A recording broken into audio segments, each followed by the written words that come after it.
Interesting things happening in politics today.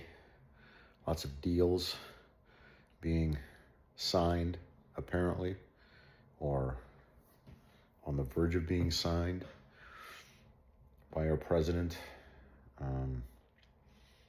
Apparently, things are starting to normalize with China, which is nice, over the fentanyl crisis. And they're using that as a way to kind of de-escalate the whole trade thing. And then I guess the Britain trade deal, I don't know how significant that is, but I'll read more about that. But yeah, I mean, it's interesting what's happening. So today was May Day in Russia, biggest celebration of the year, celebration of the victory of World War II. And apparently the heads of India, China, Brazil, Russia, obviously, were there. President Trump was not there. And I was listening to a podcast episode by Judge Andrew Napolitano, who's an interesting figure. Apparently he is friends with the president. At the same time, he criticizes the president a lot on his international policy. And he seems to be a big fan of Russia. And he kind of falls into this camp of like Tucker Carlson, Oliver Stone, like people who, in my opinion, like take the Russophilia too far. Like on the one hand,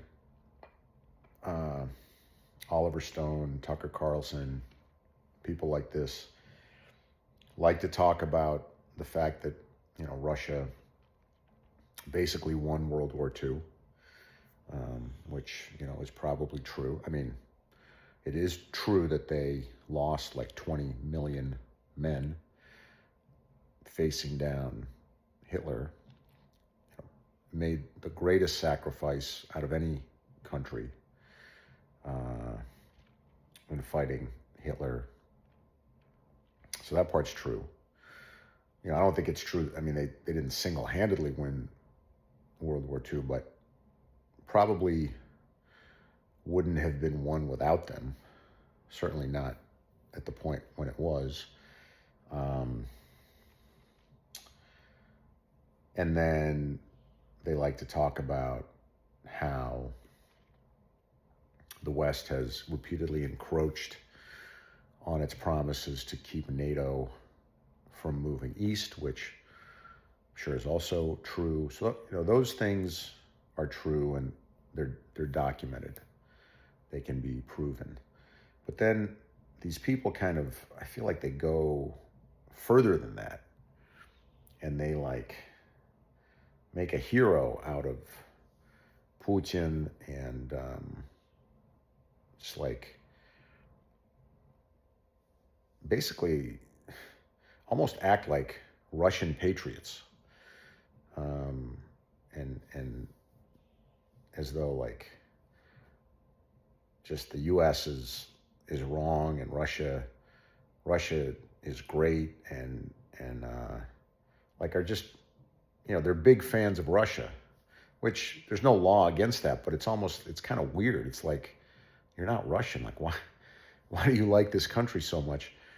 Like you're a citizen of the U.S. I feel like you owe, you know, a little more affection to the U.S. And Napolitano was saying that he thought that Trump should have gone over and been with these other, world leaders on May 9th, which I'm glad he wasn't.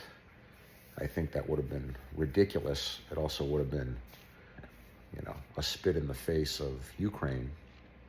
So I'm glad our president had the sense not to do that. But I think it's crazy that somebody thinks he should have been there and that would have been some huge diplomatic win. So in a sense, I kind of feel like these people are selling out the U.S. to Russia. So it's interesting to listen to. Anyway, we'll see what happens. I'm glad that our president is, I don't know if holding strong is the word, but not caving, at least to Russia, which I don't think has good intentions with respect to Ukraine.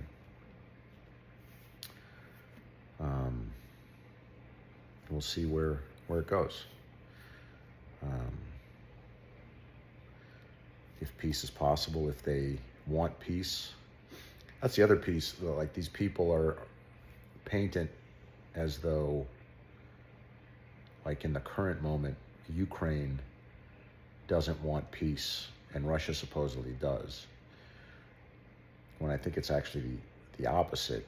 I mean, if I were Ukraine, I would certainly want peace, but I wouldn't want it on any terms. There are terms under which I would prefer to keep fighting, even though that means more death. There are things worse than death in this world, i.e. slavery. So I wouldn't want that, and I wouldn't succumb to that voluntarily.